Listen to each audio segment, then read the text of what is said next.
Imagine um continente misterioso e antigo, a África, que guarda segredos fascinantes que nos ajudam a desvendar o passado distante da humanidade. Alguns dizem que a África é o berço da humanidade, onde nossos ancestrais deram os primeiros passos. Outros se maravilham com as incríveis obras no Egito, que servem como evidência de uma civilização antiga, a mais antiga de todas. Mas sabia que um dos livros mais antigos do mundo, a Bíblia, traz pistas sobre a África e até mesmo sobre a origem das pessoas desse continente? Essas escrituras sagradas guardam informações preciosas. Elas nos contam sobre o papel dos africanos na fundação das religiões abraâmicas, aquelas que seguem os ensinamentos de Abraão. E isso pode até mudar a maneira como entendemos nossa história compartilhada. Venha conosco nesta emocionante jornada, voltando a um tempo quando profetas caminhavam entre as pessoas e a presença de Deus parecia mais próxima do que nunca. Este é um vídeo que vai te encantar. A história da África é incrível. Os africanos formam um dos maiores grupos étnicos do mundo, e o continente deles está repleto de histórias que nos levam a tempos muito antigos, antes mesmo do início das civilizações modernas. Quando pensamos nesse período remoto, podemos descobrir muitos segredos sobre nossas origens como seres humanos, como se nossos antepassados percorressem esse vasto continente por eras. Mas como sabemos sobre a história real da África? Bem, existe um livro muito antigo que nos ajuda a entender o mundo antigo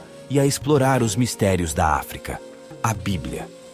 De acordo com a Bíblia, todos os povos da Terra são descendentes de um homem chamado Noé. A história nos conta que Deus pediu a Noé que construísse uma enorme arca antes de um dilúvio cataclísmico, para salvar o máximo possível do mundo, incluindo animais e a própria família de Noé. Noé tinha 3 filhos que foram encarregados de repovoar a terra depois desse grande dilúvio. Após os eventos do dilúvio, os 3 filhos tiveram seus próprios descendentes. No entanto, para nossa história, os descendentes de Cam são os mais relevantes. Ele teve 4 filhos: Canaã, o ancestral dos antigos cananeus que mais tarde ficaram conhecidos como fenícios e senhores dos mares. Seu segundo filho, Misraim, foi o pai dos egípcios. Cuxi é o ancestral dos cusitas, também conhecidos como o antigo reino de Núbia, que governava sobre o Alto Egito. E, finalmente, Puti é o ancestral dos líbios. Na Idade Média, todos os judeus e cristãos acreditavam que Cam era o único ancestral comum de todos os africanos e dos povos semitas que falavam línguas semíticas. Alguns estudiosos até apontaram que Cam, na língua hebraica, significa escuro ou negro, sugerindo que as pessoas que descendiam dele eram de fato africanas. História bíblica na África. Em toda a Bíblia, o nome de Cam está constantemente associado às pessoas da África.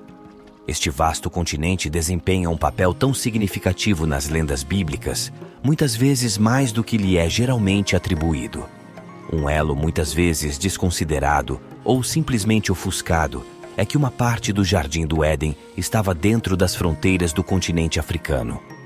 No livro de Gênesis, é mencionado que um dos grandes rios do Éden cercava toda a terra de Cuxi. Em geral, Cuxi era um nome usado para se referir a todo o continente africano, especificamente ao antigo território de Núbia, que se estendia desde a moderna Assuã, no norte, até Khartoum, no sul. Outro rio do Éden fluía ao redor da terra de Havilá, onde as pessoas obtinham ônix, ouro e bedélio. Sabe-se que todos esses produtos foram encontrados na antiguidade na região do moderno Sudão, que fazia parte do antigo território de Cuxi. Ao longo da história, vários africanos podem ter esquecido sua conexão com a linhagem camita. Durante o Império Romano, a religião bíblica e suas tradições foram corrompidas por pessoas como Teodósio, que pretendia usar a religião como meio de controlar o império. Isso até levou à suposição de que muitos dos profetas eram de pele clara. No entanto, há evidências de que uma grande parte do antigo povo hebreu, incluindo os seguidores de Moisés, era um grupo étnico misto, e muitos deles eram africanos negros. Não é segredo que parte dos israelitas que viveram no Egito durante o Êxodo eram, sem dúvida, africanos. De acordo com o livro dos Reis, havia muitos africanos entre os israelitas quando se estabeleceram em Canaã. Além disso, uma colônia etíope foi estabelecida em Gerar, atuando como um estado tampão entre o Egito e Judá. Outra lenda que sugere uma conexão predominante entre os africanos e os israelitas diz respeito aos falantes da língua Ge'ez na Etiópia, que possuem uma das mais antigas versões da Bíblia conhecida. Ge'ez é uma língua semítica que já foi falada na Etiópia e Eritreia. Pesquisadores que estudaram essa antiga Bíblia confirmam que ela foi escrita pelo menos 1000 anos antes da Bíblia King James. Ela contém 88 livros, em comparação com os 66 da última, incluindo o famoso livro de Enoque, todos os 3 livros de Macabeus, bem como os livros de Esdras e Baruque. Embora as teorias sobre sua origem variem desde missões sírias até interações com hebreus, uma teoria sugere que essas pessoas eram parte do assentamento israelita original no Egito antes do Êxodo. Segundo um jornalista e pesquisador proeminente, Graham Hancock, uma seita de judeus etíopes mantém uma lenda profundamente enraizada em sua cultura, afirmando que eles são os guardiões da Arca da Aliança, a qual está localizada em uma pequena capela em Aksum. Além disso, esses africanos afirmam ser uma das seitas judaicas mais antigas do mundo e terem vivido no Egito antes de se retirarem para o sul, de volta para a Etiópia, levando consigo a famosa Arca da Aliança. Se isso fosse verdade, isso reescreveria tudo o que acreditávamos saber sobre a história bíblica da época. No entanto, até o dia de hoje, nenhum teólogo sério está disposto a investigar adequadamente essa alegação, embora haja várias evidências que sugerem que os judeus etíopes poderiam ser os guardiões da Arca da Aliança da Bíblia. No entanto, essa não é a única alegação misteriosa que sugere que a África é a origem da fé bíblica. Outra teoria que ainda precisa ser minuciosamente examinada é o papel dos amitas no desenvolvimento das religiões das regiões circundantes.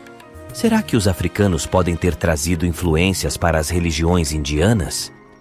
Nos últimos anos, vários cientistas propuseram teorias que sugerem que um dos filhos de Cã, Cuxi, poderia ser uma representação simbólica da disseminação de uma religião antiga na Ásia, influenciando o que mais tarde se tornaria o hinduísmo.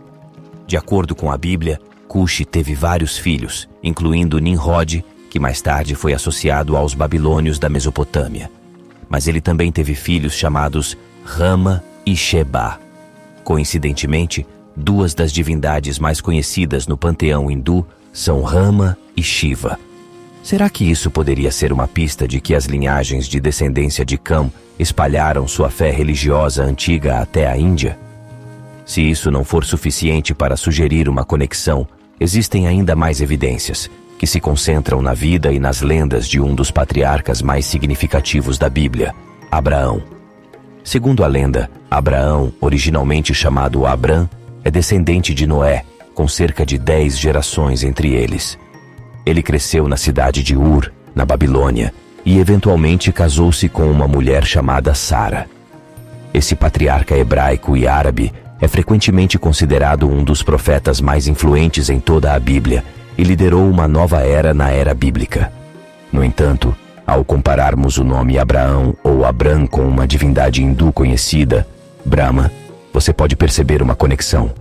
Além disso, considerando que a esposa de Brahma era chamada Saraswati, muito parecido com Sara, a esposa de Abraão, torna-se cada vez mais claro que essa é uma história que abrange 2 continentes.